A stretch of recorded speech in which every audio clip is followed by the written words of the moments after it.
From the alley-oops at Kezar to the glory days at the stick. From who's got it better than us to brick by brick. It's always the 49ers way, from off-season to game day. Yeah, we talk back. It's the 49ers Cutback.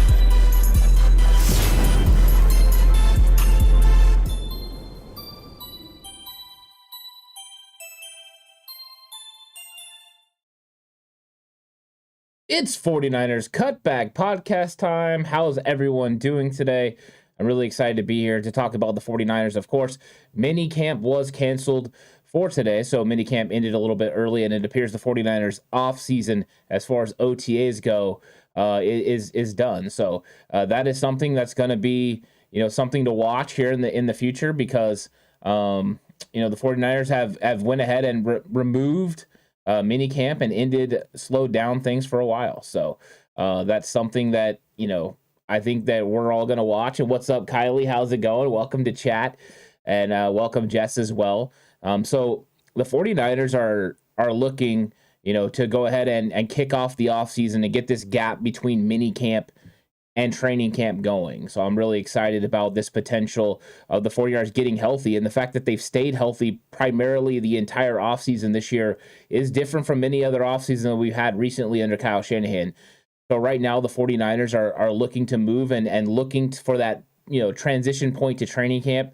I'm excited about the potential of training camp and what it could mean, and I'm ready to go over some of those things today, but it's a Q&A. So if you have any questions, go ahead and populate chat with all your questions, and I will do my best to answer every single one of them. I'm excited about this. I'm just looking to have the conversation. So go ahead and start populating chat with questions if you have them. If not, I'm just going to continue to talk about the 49ers offseason and some of the things that are going to be coming up, because it's very important for the 49ers, to continue on the path that they've done. And one of the things that has been, a real issue is what is coming up next, for the 49ers. And what's coming up next for the 49ers is that we're going to have some players that are going to come up. There's going to be some things that need to be discussed, whether that is, Jimmy Garoppolo, of course, if he's going to be moving on, or if that is Deebo Samuel getting his contract extension. Those are things that are coming up. But really, the next big thing that's coming up is training camp. Training camp will happen at the end of July, and that will lead us into the preseason games. So like Paul said in chat, 51 days. We're getting really close, 51 days off until training camp. Then there's going to be some excitement. I'm looking forward to getting out to training camp and watching practice. I had such a good time last year being able to break down all the players and being in that atmosphere and seeing how the coaches and players were operating. It was a lot of fun. So I'm really, really excited about training camp coming up. And 51 days is a long time, 51 days. A Ken Norton Jr. away from training camp, and along the way there's going to be a little bit of things that happen, but really that's the next big target is training camp. Now, in the midst of that, before training camp happens though, there are going to be some players, there's going to be some conversation about some of these players, and the biggest one that's probably going to be discussed is going to be Jimmy Garoppolo. Jimmy Garoppolo is somebody that the 49ers need to deal with overall, because Jimmy Garoppolo's contract is going to be on the books, and there's questions about that money, but there's also questions about what will happen to that locker room if Jimmy Garoppolo is still here when training camp starts. And I think that is a big wonder. Everyone's just wondering what's going to happen in this locker room. We know he's well respected, so I'm just wondering what's going to happen with Jimmy Garoppolo. And Lou, welcome to chat. And Lou says, look at it this way. Injuries aren't an issue yet. We'll accept Gray, his hammy going to be an issue all year. I think the fact that they shut down Gray when they did, I think they're ahead of the game. I don't think there's a lot of concern about that hammy, but this happens a lot of time with receivers, especially during the offseason, and especially receivers that are coming from college, because they're getting more reps than they've got. That's why the 49ers have 12 receivers on the roster. Now, not all 12 of those guys were showing up to OTAs. Of course, we know Deebo Samuel wasn't there. That's one for sure. So they're not getting all those reps. It's a little bit different, and that's why when you get into training camp, you need 90-man rosters, and why the NFL is going with small cuts. You cut from 90 to 85, then from 85 to 80, because you need all those players to be able to not only get through those games while resting, your players, but also to get through practices. There's so much that goes into practice whether it's the individual reps or the team reps, that players need rest. I mean, they're still, even though they come in tremendous shape, they've got to get their bodies into football shape. They got to go through that grind again, and training camp is that preparation for what's going to happen in the game.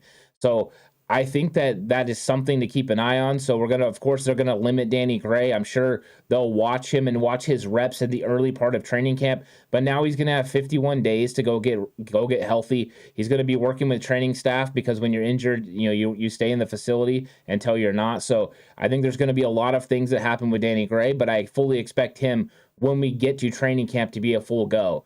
So I'm not really concerned about that. And luckily, Lou, like you said, only one injury per se right now, and that's a good sign. So hopefully the 49ers players stay healthy over the next 51 days. So we get to training camp, everything's ready to go. And what is up, Robert? How's it going? Welcome to chat. I'm really excited about this episode, and we're talking about Jimmy G. We talked a little bit right now about the injuries and Danny Gray, but Jimmy Garoppolo and the fact that Jimmy's still going to get moved, and that's something that we're going to keep an eye on, because at the end of the month is potentially when Jimmy Garoppolo could get cleared, his shoulder could get cleared, he could start throwing the football again, and that's when he goes onto the radar of these other teams who are waiting to see what Jimmy Garoppolo can do and how the shoulder is looking. And I think that's the first time that Kyle Shanahan and John Lynch are actually considering moving on from Jimmy Garoppolo at a full capacity, because once he's cleared by doctors, you don't have to worry about any of the salary cap implications in case you cut him and he goes somewhere else. You can cut him and not really have to incur any losses. So I think that the 49ers are waiting for that. And when that happens, that will get the ball rolling on the remainder of the offseason, getting Jimmy Garoppolo either moved or traded or cut, whatever it is, they'll address Jimmy Garoppolo. And I think one of the craziest things could be if Jimmy Garoppolo actually stays in the facility and is at training camp. I think that Jimmy Garoppolo is a very good guy. I think he was a good quarterback for the 49ers, but I see him as a potential distraction to Trey Lance because of all the questions that are going to come from the media. And once it'll be scrutinized, which players are taking the most reps. Is Jimmy Garoppolo taking away from Trey Lance's reps? There's just going to be way too many conversation points there for Kyle Shanahan and for Trey Lance that I don't want Trey to have to deal with that in his first season as the quarterback one. I want him to be able to answer the normal questions that he should be dealing with. So I'm wondering if that's a good idea to bring Jimmy Garoppolo in. I mean, if you took out the fact that Jimmy Garoppolo has that much respect in the locker room and the way that everything has happened over the last couple of years, I think if it was just a quarterback from a quarterback standpoint on the field, Jimmy Garoppolo would be a really, really nice backup for Trey Lance. He understands the offense. I mean, he can play at a high level, a quarterback that has shown he can help get a team to a Super Bowl. So, I mean, in that regard, he'd be wonderful. The problem is all the other stuff that comes along with it, right? It's that effect, and it's not so much Jimmy's fault as it is just the way things work. And I think that there would be a lot of people that would push for Jimmy Garoppolo to take over the first time that Trey Lance struggled, and Trey Lance doesn't need that. He needs to be able to feel free to go ahead and make mistakes and move on. So, Paul says, due to current events, there may be another spot in Cleveland. That is true. There could be. And Marvin Rose says, come on, Paul. You mean Deshaun sits a year and next year? Yeah, I mean, I don't know what's going to happen with Deshaun Watson. There's so much stuff up in the air. We know Cleveland prepared his contract to be able to withstand this season for sure. They kept Baker Mayfield. They did not move on from him. And Deshaun Watson's cap number is ridiculously low. So if it's 1 year, I think Cleveland's prepared potentially to hold on to that. We'll see what happens. And then after that, you wonder if they need to make a move. But Baker Mayfield is not making it easy on the Cleveland Browns. I believe he wants to be out of there. He doesn't want to be a lame duck quarterback. I don't think anyone really wants to be a lame duck quarterback. So there's going to be some questions there, and we'll see what happens, because if Deshaun Watson is indeed suspended, and they do release Baker Mayfield, then yes, Cleveland would be a huge landing spot for Jimmy Garoppolo, because Jimmy Garoppolo would fit what Stefanski wants to do there in Cleveland. I mean, they could plug and play him. He's a guy that would automatically get the respect of the locker room. He's on a 1-year deal because he's only got 1 year left on his contract. To me, that makes a lot of sense. And if you're moving on from Baker Mayfield's $18 million, no matter how they work that out, potentially they could work out a deal with Jimmy Garoppolo to get him in. So I think at that point, the 49ers would become a trade target for the Cleveland Browns if Baker decided that he didn't want to show up, he didn't want to play for them, and they do lose Deshaun Watson to the suspension. Let's see what we got going here. Lou says, if Moore beats out Brunskill at guard, you see him moving Brendel, who's getting great praise out of the center spot. It comes down to best player. Best player plays. So Daniel Brunskill losing to Jalen Moore doesn't mean he's going to ultimately be the starting center for the 49ers. He would have to, in turn, beat out Jake Brendel. And if Brunskill gets entwined in a huge battle at guard, that means they're invested in Daniel Brunskill playing guard, and center's not an actual option. So I think in that regard, it would be if he lost to Moore, then he would be more in potential to be a swing tackle because of the ability he has to play all 5 positions along the offensive line. Daniel Brunskill's value is in his versatility, and he's a very versatile player. So I think that when it comes down to it, I think the 49ers would love for Moore to beat out Brunskill. They would love for Brendel to be able to play at a high level, because if they do, this offensive line could be ready to roll. We've had some things that happen at other positions, but when it comes down to it, this offensive line needs to gel. So I don't think they're going to make a last move, right? So if Jalen Moore beats out Brunskill late, they're not going to want to throw Brunskill into the center spot and throw things off. So I think that's something that, potentially the 49ers can continue to work on with his offensive line. But Moore is a guy, that could definitely get it done. So I'm excited about that. And we got some more questions here from Marvin Rose. Why should Baker give them a break? They did not give him a break. It was business after all. Yeah, you're right. I think you're right, Marvin. Yeah, I don't think he's going to give them a break, and when it comes down to it, they decided that he wasn't the answer there. And so they went ahead and moved on, and they moved on with Deshaun Watson. They took a big risk, and now that risk may not pay off for them, because Deshaun Watson could be gone for a year. He could be gone for 2 years. You just never know what's going to happen with Deshaun Watson. So I'm curious where they end up going with this and how this thing shakes out and what implications that means for the 49ers or for Jimmy Garoppolo, because Jimmy Garoppolo would then be the, kind of the one that everyone's looking for. Carolina may want him still, the New York Giants, and then the Cleveland Browns in the scenario that's been laid out. So I think that that's something that could still happen, but we'll see. And I don't think Baker Mayfield's going to do the Cleveland Browns any favors at all. David Hasselhoff says, who starts at right tackle at the beginning of the year? I think it's going to be Mike McGlinchey. I really do. I think Mike McGlinchey's ahead of schedule. I think the way the 49ers have operated this offseason, the continued transition of Jalen Moore to the interior to play the guard spot, also the young guys taking snaps at the guard spot, no conversation about Daniel Brunskill moving out to tackle or Justin Skule taking over. I think it really is going to be Mike McGlinchey. I think he's going to be ready to roll, and he's going to slide in there at right tackle. And I think that the questions right now in the 49ers offensive line room are the center, which appear to be Jake Brendel having the lead, and then the Moore versus Brunskill battle at right guard. I think those are the most realistic things that are happening along the line. And I think the line is going to shake out a little bit over camp. I think there's going to be some big-time decisions that need to be made. These guys are going to go out there and battle. And all the while, the 49ers threw a couple of different wrinkles in there because Nick Zakelj and Spencer Burford are going to be able to come in there and battle as well. Not to mention you had Justin Skule come back from injury, and we know Colton McKivitz is one of those guys that continues to battle. So I'm very curious about it. And David did bring up Burford. I like Burford a lot. I really do. I think Spencer Burford is one of those guys that has potential to start.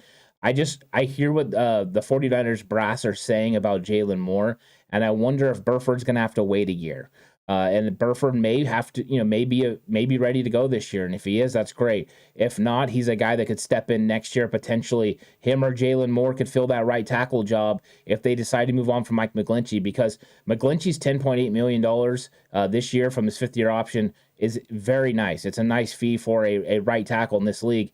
Next year, to re-sign him to an extension, it would cost a lot more money. I don't know if the 49ers are willing to do that. I don't know if they're willing to pay a right tackle that much money. We do know they value a right tackle a lot more than they value guards on the interior. And if they're hitting on a center, one of these centers work out, a Brendel or Zakelj or Donovan West at center, if one of those guys ends up working out, then you save a lot of money on the offensive line. You may be able to pay a right tackle. David Hasselhoff says, who was playing at right tackle during camp? From everything I heard right now, Justin Skule was the one that was taking snaps at right tackle. Justin Skule that was the one showing up because we know Mike McGlinchey's out. Daniel Brunskill's dealing with knee tendonitis. Colton McKivitz was playing a lot of left tackle, and then they had him playing some guard as well. So right now, that's how it's been going. It's been Justin Skule. I think Colton McKivitz would get a run at right tackle as well if they believe Mike McGlinchey wasn't going to be able to go. But they've really moved Zakel and Burford to the inside. So I think that, right now those guys are interior offensive linemen. They're working on their adjustment to playing on the interior because I think the 49ers think they have the answers already at tackle. And yeah, I do appreciate Marvin giving the thumbs up. I really would thank anyone and appreciate anyone that gives likes because I'm very appreciative of everything and everyone that's in chat. So thanks so much. David Hassel said, I think Skule is starting the season. It could be Justin Skule. If for some reason Mike McGlinchey isn't ready to go, I would think that, to me, it could be Justin Skule. I think Colton McKivitz would be an option. And then depending on how close the battle is between Jalen Moore and Daniel Brunskill, moving Daniel Brunskill to right tackle could be an option. We know that during the 2019 season, Skule struggled a little bit at times, and when he did, their answer was Daniel Brunskill because one of the tackles who was out, because both Staley and McGlinchey were out at the same time, when one of the tackles came back, that was when it moved. So right now, you're going to have that potential of one of those guys playing that position, and that's part of the flexibility the 49ers have, having so many guys that can play a bunch of different positions, on this team. So I do like Skule. He's coming back from an injury, so I want to see how he handles himself. And then I want to see how he's improved from 2019 to 2020. It's really not fair because we haven't seen him in a long time. So I'm not going to say anything negative about him. I only know what I've seen so far. So I am curious to see what he looks like when we get to training camp because I think Justin Skule has some potential. Colton McKivitz have potential, and so do these young guys. It's going to be an absolute battle to see what happens. I'm excited for it. Lou says, what does a right tackle that run blocks good and a mediocre at pass protection going to cost? Potentially a lot, because a lot of the right tackles struggle in pass protection. That's the reason they're playing right tackle. If they were really good at pass protection, they'd be playing left tackle. But when you're getting a guy that run blocks at the level that Mike McGlinchey does, he's elite level run blocker in this league. So when you do something elite, somebody's willing to pay you. So you're worth whatever somebody's willing to pay you. So I think, that he's got some struggles, of course, with the pass blocking. And Lou is saying he wouldn't pay more than $10 million. I'm telling you, Mike McGlinchey's worth more than $10 million on the open market. I would say I wouldn't be shocked if he's not worth $15 million on the open market. So I think he's due for a raise because of the potential of him playing, in the run game. He's so good in the run game. The pass game is one of those things you worry about. But a team like Miami or a team like the Jets that run the same system know the value of a run game and know the value of Mike McGlinchey playing in their system. So they might be willing to overpay. They were willing to overpay for Laken Tomlinson. They might be willing to overpay for Mike McGlinchey as well. And it could be as simple as the 49ers just decide they do not want to go that route. They don't want to go with Mike McGlinchey. They don't want to have him playing right tackle. They'd like to go with a cheaper option. That's definitely something that they could do. So all the while, David Hassel says Lane Johnson is elite at both. You're right. Lane Johnson is elite at both. There's not very many Lane Johnsons in this league, though.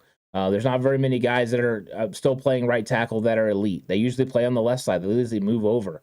I mean, this is one of those things that players actually go for. They want to move over because there's more money in playing left tackle than there is playing on right tackle.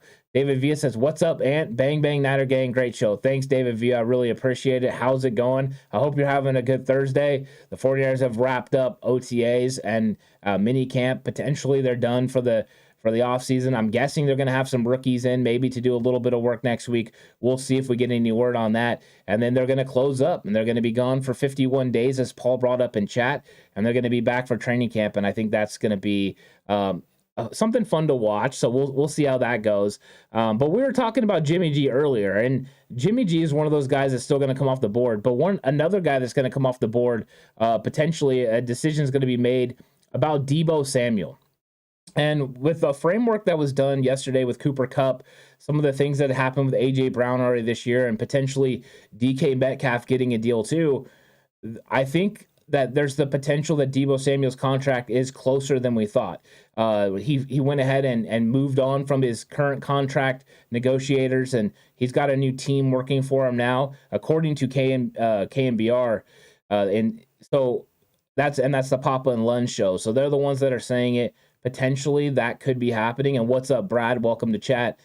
So Deebo's contract could be closer than ever to be getting done. So I'm excited about that potential. We know the 49ers brand is to get guys done right before training camp. George Kittle, Fred Warner, and I think Deebo Samuel will be no different. They'll go ahead and get this guy under contract at some point.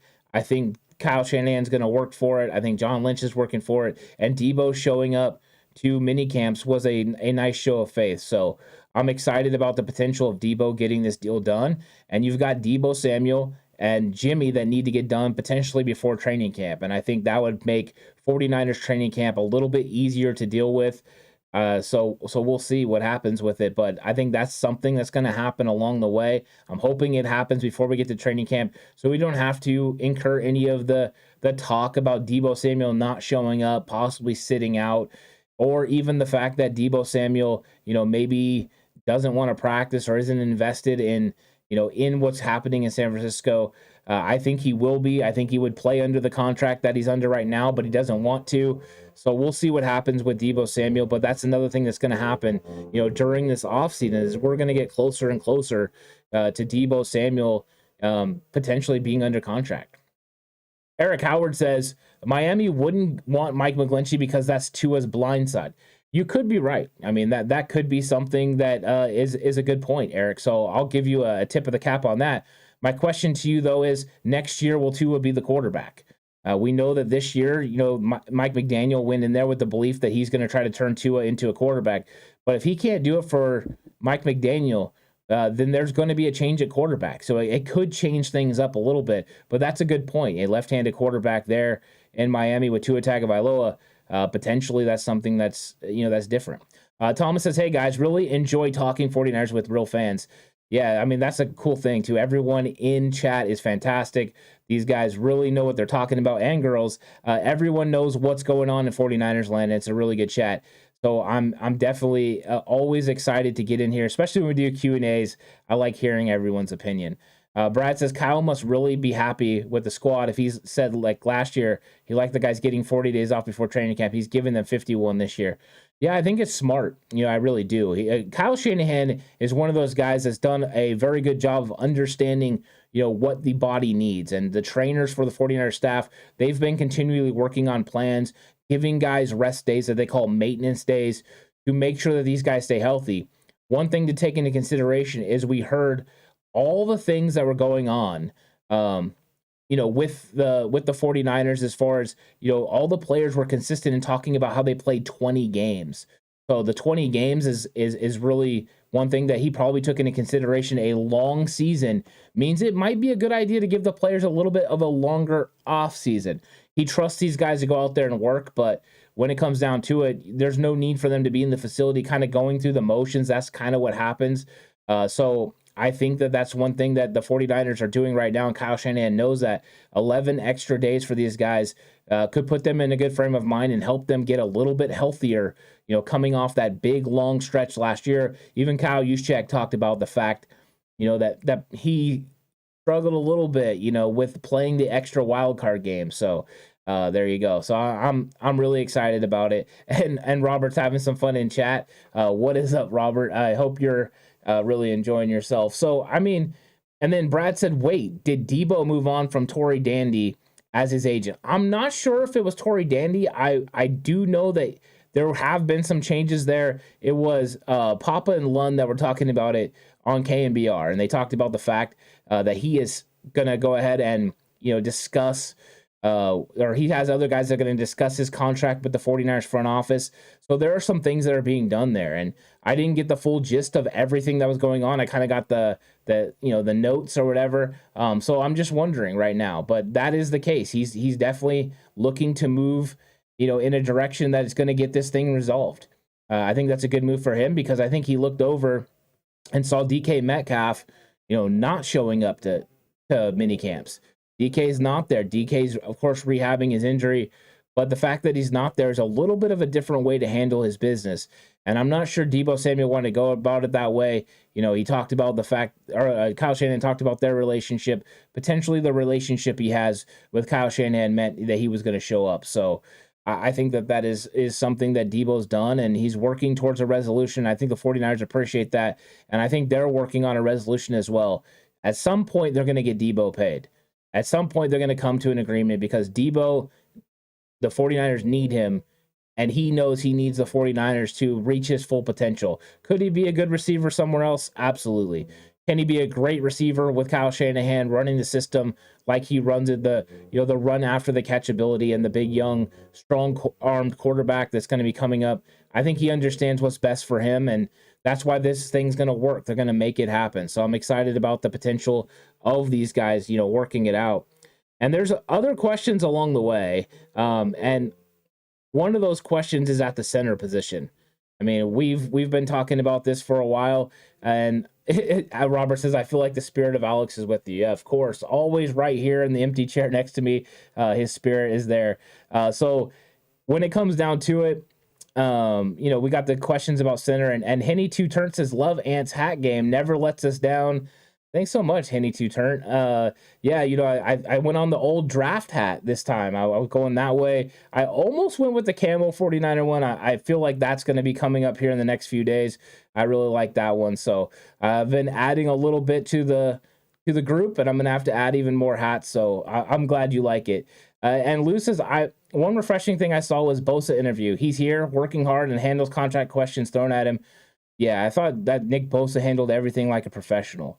When it comes down to it, that guy knows, how to do the things that he's doing. I'm really excited about Nick Bosa. I like the things that he said about a lot of the players, but you can just see his body. I mean, this guy hasn't missed a single opportunity to get himself better. He knows what's coming up in the future. He knows having a big year this year, what it would mean, for him being able to create sacks and then get a big time contract. So I'm really looking forward to what Nick Bosa does this year, because last year he came off an ACL and had 15 and a half sacks. And when you're coming through that, when you're trying to get over an injury like that, you're not preparing the same way you would if you were healthy. All your focus is on getting that one part of your body back on track, getting back to being able to feel things normally.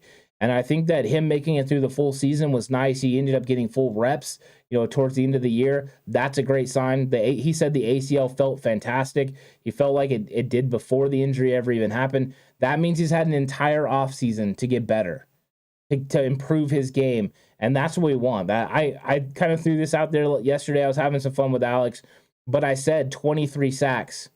And I wouldn't be surprised if Nick Bosa got there. That's 8 sacks more, or about 7.5 sacks more than he got last year. I think that's within range. I think definitely that's something that Nick Bosa could do. And I think when that happens, like Lou said in chat, $35 million, he could definitely lock that up. But I think Nick Bosa could have that kind of year because the 49ers rotation on the defensive line is going to be so impressive. And I think there's just going to be times where you can't double team him. There's times when you can't chip him. And that's when those happen, he's going to capitalize on them. And then Thomas says, love being a part of this. I'm a diehard fan since 1980, living in KC. Well done. 1980, right in the middle, the dynasty is beginning. Thomas is coming in as the 49ers go through the nice run of the 80s. That's a good time. That's a good time to be able to watch, a lot of, really good 49er games in the 80s that produced some of the real great ones, including the early 90s. So nice, Thomas. I love the fact that when we get on here and we start talking to, everyone in chat, you have different ages. Everyone that's, was watching when they were at Kezar. They watched at Candlestick. They watched at Levi's. They've watched the entire time in this organization from the 50s all the way on. We know they started in the 40s, but all the way on. And I think that's what's one of the cool things about the 49ers fan base is everyone gets along. It's a nice community and everyone has really good conversations. So I'm always excited to get in here and hear the different perspectives, because I feel like everyone from every era has a different perspective on 49ers football. And so it's really fun to talk about all those. Robert Aguilar says this D-line is going to feast this year. I really do think so as well. I mean, there's just so much talent everywhere along this defensive line. I mean, they haven't missed a spot. You do have, a couple questions here and there, of course. You have, can Kinlaw stay healthy? Because if he can, he's going to go out there and he's going to handle business and dominate because he's got the physical gifts. And we've seen it in short spurts. We've seen him be able to stop the run. I don't know if he'll be able to get after the passer like we're hoping. He's not Buckner when it comes to getting after the passer, but he doesn't have to be. With the guys that they have on the outside and with Eric Armstead playing on the inside, the pass rush ability is there already. What he needs to do is occupy double teams, not give up ground and stop the run. And then when the opportunity strikes, absolutely collapse the pocket on top of a quarterback. If he does that, then this defense is going to take the next step because the guys on the outside are absolutely ridiculously good. From Samson Ebicom getting better and better as the season went on, to them adding Kamoko Toure to an already stacked group where Jordan Willis and Charles Omeni, who have a ton of flexibility to play on the outside and inside. And we saw the 49ers going with rotations where those two guys were featured on the outside. Now with Arden Key gone, one of those guys could be even moved inside in the Arden Key role, which means, more versatility for those guys. Also, Kerry Hyder, just on top of that, it's just like, well, we'll just have Kerry Hyder as well. It's one of the most impressive defensive line groups I think I've seen top to bottom in a long time. And if Kamoko Toure can play up to the potential that I think a lot of people see in him, including a lot of Colts insiders, people that we had talked to during the season told us like, oh, Kamoko Toure's, he's fantastic. Like, what a great move that was, you guys getting Kamoko. So I think that the Niners have done a really good job of making sure they got all the different pieces that they need for Chris Kasarik and Darryl Tapp to put out one of the best defensive lines potentially that we've seen in the 49ers organization in a long time. And that's saying something considering we had the Justin Smith, Aldon Smith group. And then you had, of course, the 2019 group with Buckner, Armstead, Bosa. I mean, phenomenal groups. But this could be one of the better ones. And not so much I'm saying top end, but mainly because of the depth. This defensive line is never going to stop coming at you. It's like coming in waves. And I like that. Robert says, but Thanos says Kinlaw's a bust. Yeah, we're going to find out. I think one of those things you have, when it comes to bust, I always equate bust to play on the field, right? He's not good enough. He's just not getting it done. Brian Bosworth, that's a bust. He's someone that just didn't get it done. He wasn't good enough. When it comes down to injuries are a different category. But at some point, a player will get given up on if they have too many injuries. So if Kinlaw can't stay healthy this year, the 49ers might start giving up on him. That stinks. Like we want this to be a really good pick, and I think Kinlaw can definitely get it done. So I'm hoping, I'm believing in him to stay healthy this year, and if he does, I think he's going to be making some plays. Paul says Kinlaw has been playing with arthritis in his knee. Yeah, I mean, you're right. I mean, Kinlaw has been playing with arthritis in his knee. It's a thing that he's going to have to overcome. And, and he did have some procedures now to hopefully clean up some of the injuries that he's had. So I'm hopeful that he's going to be able to get things done. And I think, Paul, that, Kinlaw shows a lot of time explosion. We saw him at training camp last year. The guy's jumping around, running. Very, very impressive guy. Very impressive athlete. You almost couldn't tell he was hurt. So I'm hoping we get a full season of Javon Kinlaw healthy, and then we'll be able to decide if that, number 14 overall pick was worth it or not. And I think it is. I think it will be. If he's healthy, I think he's going to prove that he's worth it. The question is, though, it's the big if, will he be healthy? Marvin Rose says Justin was an animal. Yeah, Justin was an absolute animal. You're right. That is one thing. Justin Smith was by far. And there's a lot of people that really enjoy Aldon Smith, but Justin Smith was my favorite defensive line on that group. He was absolutely fantastic. I always enjoyed watching him. And so Justin Smith is somebody that I hold dear to me because he was a big-time player. And some of the things he did, a sack while going through someone, reaching over the top, is awesome. Lou says Kinlaw's a huge monster. If he can get a good push and stay healthy, he will free up others. I'm excited about the D-line. Yeah, I'm in agreement with you completely there, Lou. You're exactly right. BB50 says, Ant, I haven't heard much of Hassan Ridgeway. Can you provide some updates on him? Yeah, Ridgeway's going out there and competing. I mean, Ridgeway's working hard. Everyone likes Ridgeway. And I think that Ridgeway right now is flying under the radar because there's all the conversations about Kinlaw and about these edge rushers and about D Ford. But when it comes down to it, once we get into preseason and training camp, I think you're going to start hearing a lot about Ridgeway's play. The guy is very good against the run. I think he's going to be able to do a good job there. And I know there's been some questions. Some people feel like maybe he's not a guy that can play the one tech or play the nose tackle position. I think he can. I think he'll be perfectly fine. And what's up, Cyrus? How's it going? Welcome to chat. So I think that right now we just got to give it a little bit of time for Ridgeway, and then I think he'll start to get on people's radars. But the conversation with the 49ers, besides Kinlaw and Armstead, no one talks about the interior defensive line. Nobody. They don't talk about Kevin Givens. They just don't talk about these guys. Maurice Hurst doesn't have that much conversation about him. It's the outside guys. And then, of course, Kinlaw, because, he hasn't got on the field and he was a first-round pick. So I think that right now, those are the conversations that are going on. But at some point, Ridgeway will get on people's radars. And then at that point, everyone's going to see, who he is. So I'm excited about that. I'm excited about it. Robert says, I agree. I think Kinlaw will prove it this year. Yeah. I'm hoping. I'm pulling for him for sure. I think Kinlaw's a good dude. He works really hard, and you see the body transformation. If you look at him now compared to when he came in the league, he's more muscular and he was already crazy muscular, but he's more slim, muscular. He looks a lot more chiseled. So Kinlaw's done a very good job of working on his body and getting his body right. I think he's going to do everything he can to get on the field and help produce for his football team. And so I'm still excited about Kinlaw. And I think a lot of what's going to help Kinlaw as well is Armstead being inside next to him. Kinlaw's never played. I love DJ Jones. DJ Jones is a very good player, but DJ Jones is not Eric Armstead. Armstead is a different level player, and now with Kinlaw moving to the nose tackle position, his matchups are going to be a little bit different. If they do like they did last year, and even on early downs where they're passing, if they go ahead and slide that protection towards Armstead and Bosa when they put those two on the same side, that's going to give Kinlaw one-on-one situations. That will be a problem for most guards in this league. I think Kinlaw will be able to get after it in that way, and he still has the athleticism to be able to run stunts with Samson Ebicom on the outside, TE stunts and things like that. So I think Kinlaw is going to have some ability to get after the passer on first and second down, but really his role is changing to be a guy that is a stopgap for this run game, and him and Armstead working together should be a nice tandem. I'm curious to see how it works.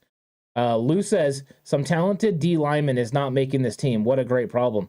Yeah, exactly. And we'll see what happens at what point the 49ers decide to go ahead and pull the trigger on some trades.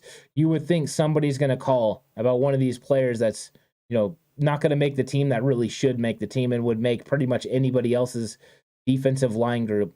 They're going to probably keep 11 guys. I've seen conversations where I think even Eric Branch from the San Francisco Chronicle had the Niners keeping 12 defensive linemen. I think that can't be done. I think it needs to be 11 because they need to keep 9 offensive linemen, but they can shave off one spot for sure at the receiver spot. So we'll see if they find any other spots to shave anything. I just don't think they can. They'll need to keep 6 corners, 4 safeties. So I think in the long run, it ends up being that they keep 11 defensive linemen. That's sure a lot of defensive linemen. Robert says, any guesses on the number of sacks the D-line will have this year? Well, I think that right away, because I think that Bosa could have a 23-sack year, I'm going to go ahead and say that anywhere from 45 to 50 is where I'd put it at. I would love to see them get even more than that, and I think they have the potential to get more than that. But every single team suffers these short droughts where they're not able to get after the quarterback, or maybe they're playing a quarterback that gets the ball out a little bit quicker.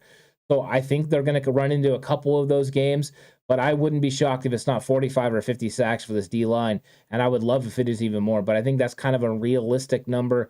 I know they've hit in the 40s in 2019 and in 2021, so I think getting to 45 or 50 is realistic. Brad says, if Kinlaw's out there in training camp doing individual drills, we know he's ready to go. Yeah, exactly. If he's not on the side field like he was last year, and he's out there and he's competing, he's getting after that bag, then we know that he's going to be ready to go. And I'm excited about his potential. And I think Kasarik is too. Kasarik spent all of 2020, which was Kinlaw's rookie year, getting him to play with a low pad level. He had him hitting the bag over and over and over. And a lot of people were criticizing that, saying that that's all he could do was just work on that. But what it was working on pad level. That's what it was about. He wanted to get his pad level down because Kinlaw's such a big guy. He needed to be able to, play at that lower level. And that's what he does with every single one of these defensive linemen. He first works on their pad level, getting off the ball quickly. If they get off and they're getting off low, they have a better chance to win. leverage-wise, that helps you a lot. So that is one thing he tried to do with Kinlaw, a big, tall guy, getting his pad level low, so that way he can go ahead and not just be a good bull rusher, but also be a guy that's quick off the ball that can make plays in the backfield, a penetrator. And that's what Chris Kaceric's defensive line is built on, is penetration. They want to get after, they want to get behind the line of scrimmage, locate the ball, and then get down the line of scrimmage and make the play. And if it's the quarterback that has it, get after him and get him to the ground. So I think it fits what Kinlaw wants to do. I'm curious what Kinlaw is going to look like in the nose tackle position opposite of Armstead, because that's different than what he's done in the NFL so far, but not different than what he did when he played at South Carolina. The only questions was that his natural position? I think most thought he was a 3 tech in the NFL, but I think that, now we're seeing that potentially he's going to be the guy that plays the nose tackle position in the NFL. BV50 says, Ant, do you think this is the year that Bosa wins Defensive Player of the Year? I think it could be. Yeah, I really do. I think he's going to get a lot of attention, but I think that at some point during this year, they're going to have to play it straight, because these other guys are just going to absolutely win against this one-on-one, type system that they're going with, because they want to slide protection to Armstead and to Bosa and free up Ebukam and these other guys. But the 49ers have so many weapons. When you get into the third and fourth quarter, these defensive edge rushers are going to be beating the offensive linemen who've been playing every single snap off the ball. And I think at that point, you have to play it more straight. Maybe you have to send a running back, to help pick up somebody on the other side from Bosa, and Bosa wins. So I'm looking forward to Bosa getting out there and dominating, because he influences the game whether he gets a sack or not. That's one thing I do wish that the voters would realize, is when you're watching a game, the impact that a player makes, even when they're not actually making the physical play, but that they're causing the play to happen a certain way.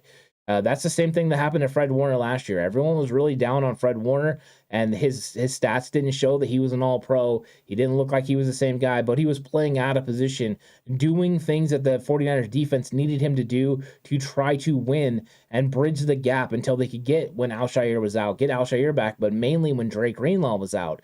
So he was doing whatever he could, and you could tell. I mean, Fred is one of those guys that's really good and really versatile, but you could tell he looked at times uncomfortable with his role because of what was different than normal. Once they put Armstead inside, that helped keep offensive linemen off of Fred.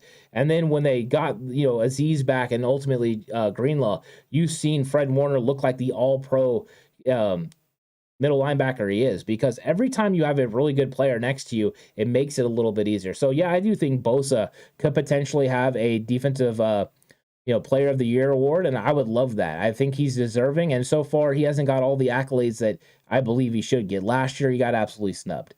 Paul says double team Bosa, check double team Armstead, check double team Kinlaw, check. That means Ebukam has a free shot. Yeah, exactly. And all the while, if DeMeco Ryans knows that you're going to do this, and he knows how you're shifting your protections, he can bring somebody on a blitz, whether that's a linebacker, and we know all 3 linebackers for the 49ers are fantastic blitzers, or if that's the nickel corner. K'Wan Williams was absolutely brilliant at it. I think that they have cornerbacks that are going to be good at it. Even Dante Johnson's not bad at it. So I think that you start to put yourself in some risky situations. When you have offensive linemen that have to double, you're going to create lanes and blitz lanes for these guys to be able to get downhill and make plays in the backfield. That's not good for the offense. Anytime you're committing more than one guy, you're leaving another place vulnerable to somebody getting after you. So that's the part of the game that I love, the chess matchup. I'm going to move this guy here. He's going to block. Okay, well, that's great, because I'm going to do this.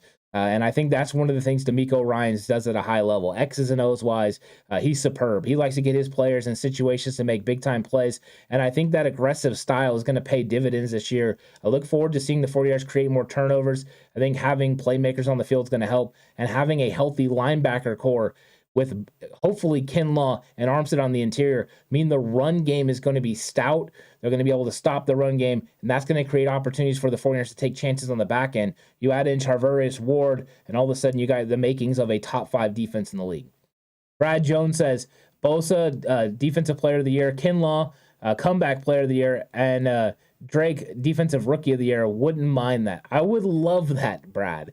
I would absolutely love that. If that happens, your belief, right, is that the 49ers not only had more than the 50 sacks that I said, but the 49ers played, in the Super Bowl, hopefully won the Super Bowl, because that would be an impressive defensive performance. And that kind of defensive performance makes it a lot easier on your offense. It makes it a lot easier on Trey Lance. So I would love to see that. That would be something that would be great. I don't know exactly what role we're going to see from Drake right now. I'm curious. Is he going to be a situational pass rusher? That's my belief. I think he's got some skills there. I wonder how much he'll be able to hold up on early downs, first and second. Is he a 3-down defensive end? Is he going to be able to set the edge and stop the run? Those are things that I'm still curious about. Now, I don't question his athletic ability. I don't question his ability to bend the corner after what Nick Bosa said about him, that he's got a natural bend. I'm going to go ahead and take Bosa's word for it. Bosa's one of the best to do it, and he breaks down the game and the edge rushers more than anyone probably that does it. So I think that right now I'm very excited about Drake's potential, but I don't know what role is going to be there. And I think the 49ers are trying to figure out some of the roles for these players, and they have so many really good ones.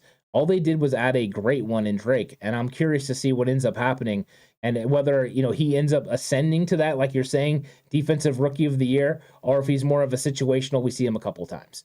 BB50 says, do you think the Aaron Donald contract makes getting Bosa's contract more difficult? I think it doesn't make it more difficult, but it makes it more expensive, because I always think that the framework of the contract was going to be, pretty close and equivalent to some of the big time edge rush contracts that have came. Aaron Donald, as an interior guy, would normally flip this market upside on his head, but he's not a normal inside guy. So it's not going to throw things off too much as far as that goes. But what I do think is it did push the total amount of money of Bosa's contract up, because if an interior defensive lineman is making $95 million over 3 years, that Bosa's got to be making more than that. I fully expect Bosa to get somewhere in the neighborhood of $35 million. I know that sounds crazy because right now we've been talking 30, but I think that's the kind of jump with all the TV money that's happening, that's the kind of jump that's going to happen for an edge rusher. And I think the way the 49ers could get some of that down is to go ahead and give him more guaranteed money than they really want to. The 49ers don't like locking in a lot of guaranteed money. They're probably going to have to do it to Debo to a point. They're probably going to have to do it to Nick Bosa as well. So it's going to be a hefty sum. The 49ers are going to pay out the yahoo, but they do want to lock up Bosa and make sure that you have him, because he's one of those guys that's a franchise player. You don't want to lose that on your team for sure. Brad says, I just have a feeling this defense is going for the special year. Same feeling I had before 2019. The whole team was going to be good, and I had a bad feeling about 2020. I love it then, Brad. Let's keep the good feelings going. You're on track in 2019. You didn't feel good about 2020, so the fact that you feel good about this now makes me feel even better than I already felt. I'm excited about this team because I see the way that John Lynch built it. John Lynch and Kyle Shanahan have just continued to build it on brand, how they want to build the team. They're not swayed. Then they go out and they get a Charvarius Ward who they feel gives them a heads up and an advantage in the back end of the defense. To me, they're just doing it and they're hitting all the right strides. And we know at any moment they could free up money by moving on from one player and be able to go ahead and get players that they need. But really, that doesn't hinder them from signing guys to contract extensions or bringing in a veteran if they need to. And there's veterans out there right now available that can make this team potentially better if they decide to go that route. So I think that right now they're sitting in a good position. I think they're excited about the way this offseason has went and how this 90-man roster really looks. Marvin says, it always seems that sheep do not have a salary cap. The Rams certainly don't appear to have a salary cap. At some point, right, it's got to catch up with them. But we'll see. They just keep pushing it down, pushing the can down the road. I thought New Orleans had finally got caught up too, but they worked it out and ended up freeing up enough salary cap space to be in the Deshaun Watson conversation. So it's not exactly a myth, the salary cap, but definitely these capologists have figured out ways to manipulate it to be able to get the players they ultimately want and need. So we'll see what the long-term effects are. Maybe we don't know those things for sure right now. But I'm really glad we have Parag Marathi still in our organization because he's been able to work out really good contracts, and the 49ers have been fiscally responsible for a couple of years now, ever since John Lynch and them got here. So I'm excited about that. Paul says, I agree, Brad, but I think the Migos may be better defensive coordinator. D'Amico may be a better defensive coordinator. Yeah, okay. D'Amico is a really good defensive coordinator. And I thought one of the interesting questions Not so much that the question was interesting, but the response to the question was what I expected. Was a media member, I'll just leave his name out of it, but a media member said that, do you watch Robert Saleh and try to get tips on what he's doing? And, and does he have an influence on you called defense? Have you talked to him? He's like, no, I'm focused on my team and what my team does better. So I think that's one of the things that, he's like, he wants to get better at all areas, and he's not worried about Robert Saleh does. And really, his system is completely different from what Saleh did. There's a lot more flexibility in what D'Amico Ryans does compared to what Robert Saleh does, where he runs his base cover 3. So I think it is a lot different. And Paul says, and who is still out there? I was mainly referring to, like Jaquiski Tartt, J.C. Treader, players like that, Deshaun Jackson, the wide receiver. Those are guys that the 49ers could call in a heartbeat. Once again, for the last, 12 years, Deshaun Jackson has been rumored to be signing with the 49ers at some point. I just seen a post the other day. In fact, Jay Hill sent it to me where they're talking about, D-Jax potentially coming to San Francisco.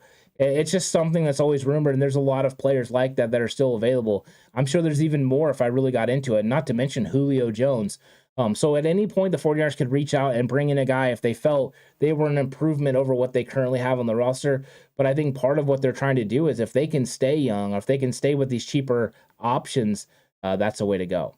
Brad says, yeah, I think we've been massively underrated by the national media. All they want to do is talk about Trey Lance and Debo. If they took Uncle Urkel's glasses off, they'd realize how our team is everywhere. Yeah, the Urkel glasses. I like that, Brad. The 49ers have the most talented roster in the NFL. I can feel very comfortable in saying that. And there are questions about the quarterback position because he hasn't done it. There's questions about the left guard position because he hasn't done it. There's questions of the center position because he hasn't done it. Once those questions are answered, then the 49ers will be sitting in a good situation. And that's when the national media will take notice. The national media usually comes around at about week 6. That's when they come around and say, oh, hey, these 49ers, they're pretty good. The one that'll say it from the beginning is Peter Schrager, over at Good Morning Football. I think he'll be saying it the whole time, but most of the national media, they don't pay attention to the West Coast. They don't pay attention to the 49ers. Kyle Shanahan's not ultimately hugely friendly with them. So, yeah, anything that they can say negative is good. And the 49ers, they definitely move the needle. They're one of those teams that moves the needle and gets people, talking and gets a lot of eyes on their programs. That's why they like to talk about the Niners, and not usually in a positive light, because they want to get a reaction. That's what it's about right now, getting a reaction, getting people's emotions going. Because when you do, people are inspired to do things, comment, leave, whether it's vicious comments or whatever. They just want to get involved in it right away. It sparks an interest. So that's what the national media does. That's what the media does in general, and it works for them. So just remember that when you see something in one of these clickbaity topics, that's what they're trying to do. David V says, love all this football talk. I'm so happy this season is almost here. Do you faithfuls love how the season lasts half a year now? Good vibes. I love it. Yeah, the season lasting so long is wonderful for all the fans. I feel for the players a little bit. And unfortunately, I don't think that this is over. I think at some point it's going to go 18 games. There's been conversation already about the Super Bowl happening at the end of February at some point. That would mean the Super Bowl got moved back because they added an 18th game and they added an extra bye. If that happens, that's September for games starting. Maybe they would start a week early. We'll see. But September game all the way till the end of February. That would be a crazy long time for a season to happen. I feel for the players, but along the way, they're going to make more money. We're going to have more football to watch. And it seems like no matter what during the offseason, football is always a fun conversation to have. And Paul says, isn't every player reported to come to San Francisco? Yeah, you're right. Especially now. I mean, ever since Kyle Shanahan and John Lynch got here, this has been a place, a destination location that people want to be. Even though taxes and things like that are terrible, people still want to come to play in Santa Clara because they want to play for Kyle Shanahan and they want to, be in an organization that is known for doing things right. The things that Eddie DeBartolo established. So I think that that's something that everyone wants to do. Marvin says even in the 80s when the Niners were the best team in the NFL, the national media did not believe in them. That's okay. They won. Yeah. It's always nice to prove the media wrong. The media can believe whatever they want. But when it comes down to it, the proof is on the field, and 49ers went into a lot of games last year where they were underdogs and they came out victorious. So I don't think the Niners care about, what the media says, and I'm excited about the fact that they don't. They got a chip on their shoulder, and I love that. Brad says, Chris Sims is talking our team up as well, just doesn't believe in Lance. Yeah, I mean, Chris Sims, I like Chris Sims a lot, actually. I think he has some really good opinions, but I question it a little bit when it comes to quarterbacks. He's had some struggles there. And with Trey Lance, we'll see, you know what I mean? And this will be an interesting one because Chris Sims and Kyle are such good friends. One of them is all the way on one side and one of them's all the way on the other. Paul says, that's why I'm happy you guys are content over clicks. Thank you. Yeah, I mean, I told Alex a long time ago, I can't possibly do the clickbaity stuff. Like we had some stuff where we would talk about players, free agent players and stuff coming, but it was always if it was actually out there already. Like if it was, being talked about, we weren't gonna cultivate and make something happen or make something up. I don't like that. I don't like negative talk either. Like if something happens, I want to talk about it realistically. And that's okay. But when I don't want to be just, harping on a player or a team either. It's like, no, say what actually happened and then just move on. So yeah, that's the kind of content you can expect from us forever. That's just what we're about. And so thanks, Paul. I'm glad that you enjoy it because we really enjoy you as well. You're a really good guy. So thanks so much for that comment. Lou says the play of Banks and the center will dictate the team's success this year. That's what I see the big issue in this team getting over the finish line. It's all going to be about gel. I mean, it really is. And if Banks is able to step up and be the player that he's starting to look like he is, and what the coaches are saying, then he's going to stabilize the left side next to Trent Williams. And if that side is stabilized, then your focus will be on the right side. And at worst, Brunskill's the guard, right? So then the questions are center. If they're really as confident in Brendel being the guy, I'm not going to question that ability right now, but I haven't seen Brendel a lot in practice. Saw him a little bit last year at training camp. He did a pretty good job. Like, he wasn't one of those guys that was bad. So I'm excited about the potential of the center position, but I say potential. I don't know what this year is going to look like. The reason I'm happy about the potential is let's see what Brendel does, but also we got some young guys, right? Donovan West, Nick Zakel. There's guys that could potentially fill that role in the future that you can get excited about. So you're right, Lou. There's some questions at guard. Is Banks going to be that guy? And then, of course, center position. They could shore that up in 1 second, of course. But I think that they're gonna kind of play this thing out and see how it goes. Marvin says, Brad, one need to ask Chris Sims, how many years did he play in the NFL? Maybe one. He was in the NFL for a little bit, but I like where you're going there. Thomas says, I know I'm cautiously optimistic, but I'm beginning to feel the center. Yeah, I mean, that's the thing, right? You can talk yourself into anything. You really can. One of the things is you take what all the coaches are saying, you remember that, and then when you're able to watch film or watch a game on them, really focus in and see how they're going to handle the position. I'm looking forward to breaking down the centers because I played center in high school, so this is something I'm very comfortable with. So being able to watch them and how they're going to be executing the offense, how they're going to be out there and relating and commenting to the rest of their team and giving out signals is going to be fun, and I'm looking forward to watching the center position and watching how these guys handle it. Brad says, I don't think I could have survived last season, especially those early weeks, if it wasn't for you boys in this channel. Yeah, we were out there on a limb for sure, Brad, and we did get a lot of pushback on it, and I'm glad we just hung on. It ended up being a very good year, and I'm glad the 49ers hung on as well because there were some really pivotal games that they had to win, and they went out there and got it done. But it was nice coming in here and having those sessions where we were talking. I mean, some days were struggles to get in here and and see it from a light that wasn't negative and a light that wasn't overly positive, but was just actually what was going on.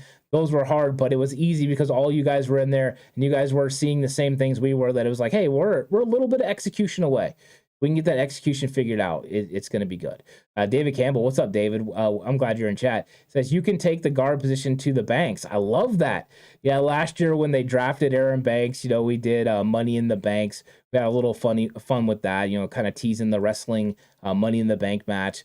So I do like that a lot. And I'm thinking he's looking pretty good. I mean, I just saw a little clip of him a film of him, so I want to see his lateral movement and how much it improved from last year. But if it improved at the rate that Forrester and Shanahan are saying it did, it's gonna be fantastic. So I'm excited about that. Mr. Corey says, where do you and Alex ultimately want to take the Cutback crew?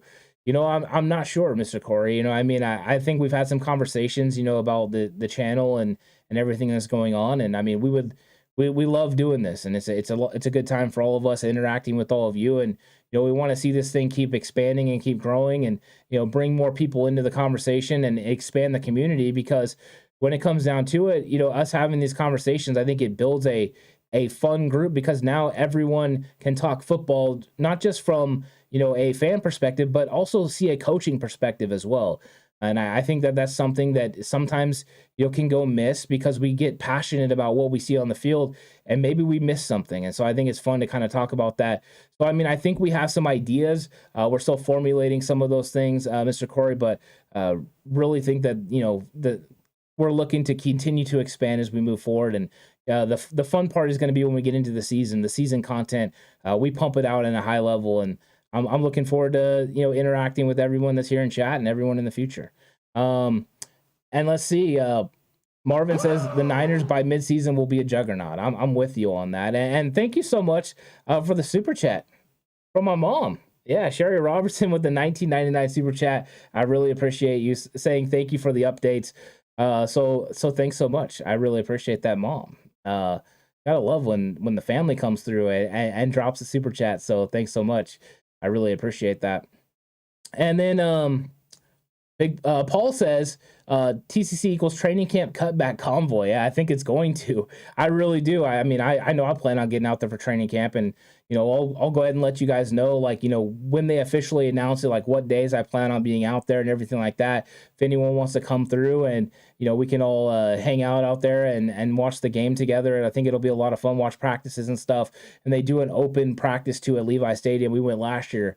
That was a lot of fun as well. And it's not overly expensive. So it's something that is, reasonably affordable that people can do.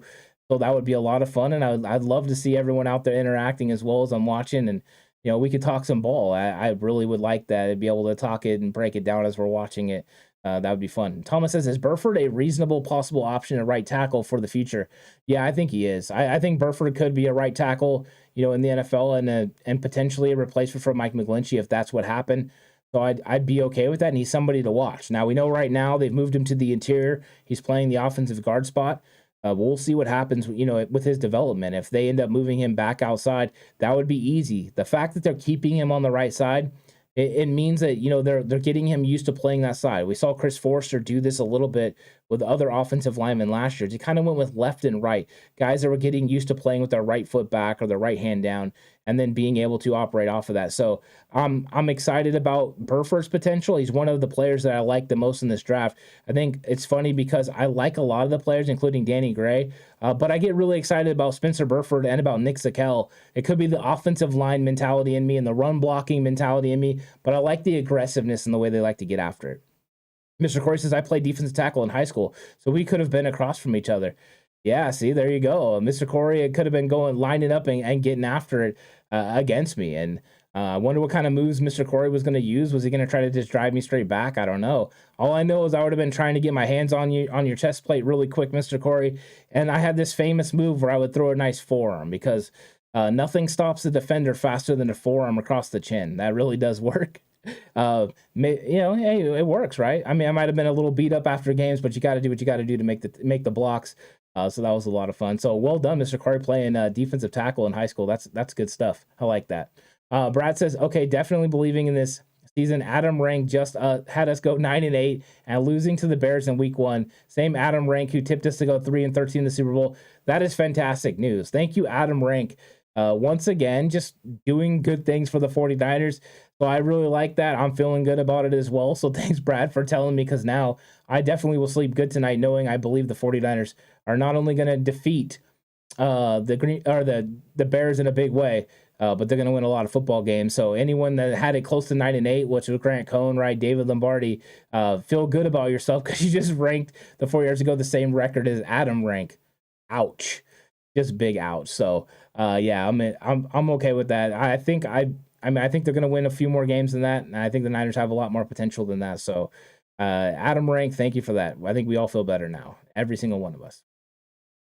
So KNDR says, did you watch Hell in a Cell? What did you think of Cody's Peck? Yes, I did watch Hell in a Cell. I actually took time to watch it. It's been a little bit of a struggle with my current schedule to watch, anything on TV at all, let alone professional wrestling. But I did watch Hell in a Cell. I took advantage of that time and just kind of chilled out and relaxed and watched it. And Cody's pec was absolutely gnarly. Torn pecs are no joke. If you've seen a torn pec in person, it's gross. And then it swells up and it just turns all kinds of different colors. It is rough. So yeah, that was nasty. And now you can think about that anytime an NFL player, tears a pec or something, that's what it looked like. So when JJ Watt had that injury, that was the gnarly nature of what it looked like. It's just gross.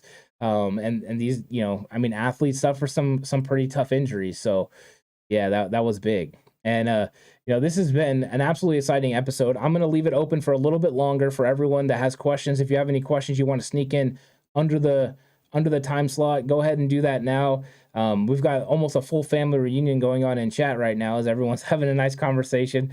So go ahead and join in on that. And Thomas is checking out. Yeah, have a good night, Thomas. So yeah, if you guys got anything, throw it my way. If not, that's cool. We talked about pretty much every topic I wanted to go over as we're working towards, getting to the 49ers training camp, which is going to be a lot of fun. I'm really excited about training camp. I'm excited to see some of these young guys be able to go out there and perform.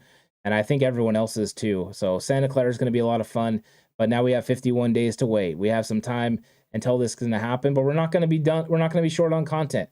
We have a lot of things that are going to be coming your way all throughout the summer, so be on the lookout for that. Also, if you haven't already been over on Patreon, you can go check that out. We have new episodes that just went up this week of Slightly Offsides.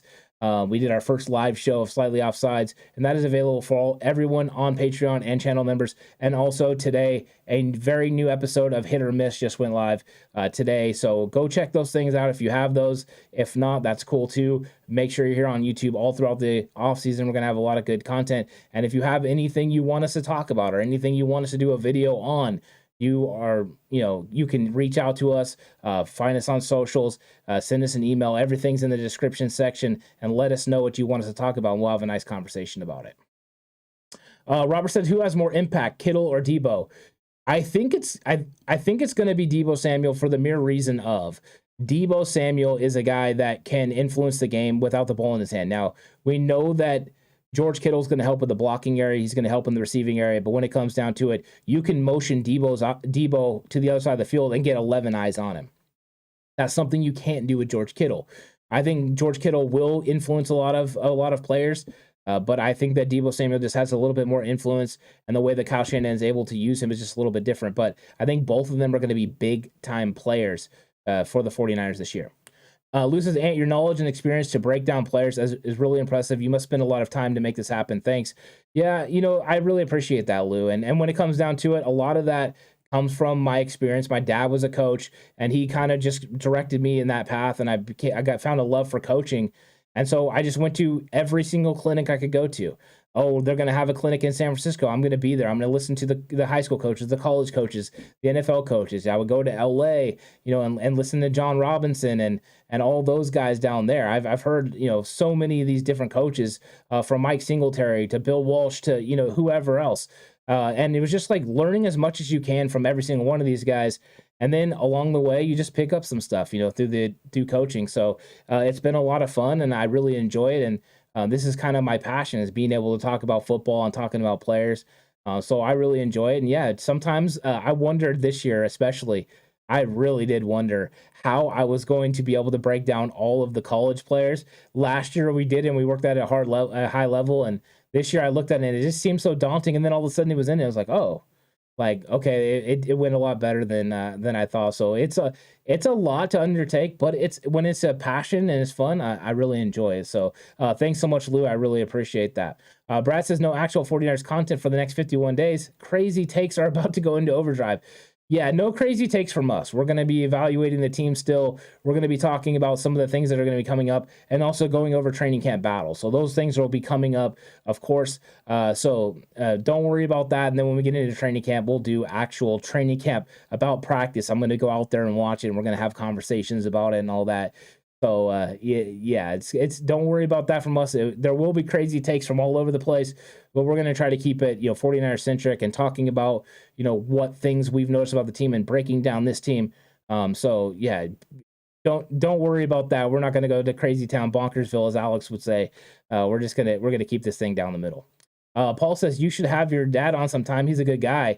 Yeah, you know what? That would be fun. That'd be fun to have have my dad on. That'd be a lot of fun. Maybe we'll do something sometime. I can twist his arm and get him on here, and we can have a nice conversation.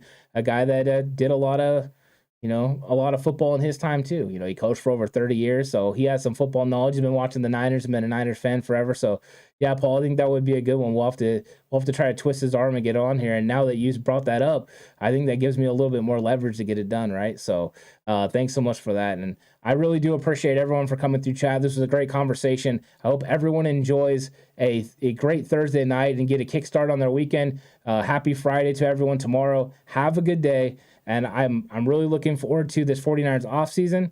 And thank you guys so much. I'll see you guys on the next one. Lou is saying July 29th is the day.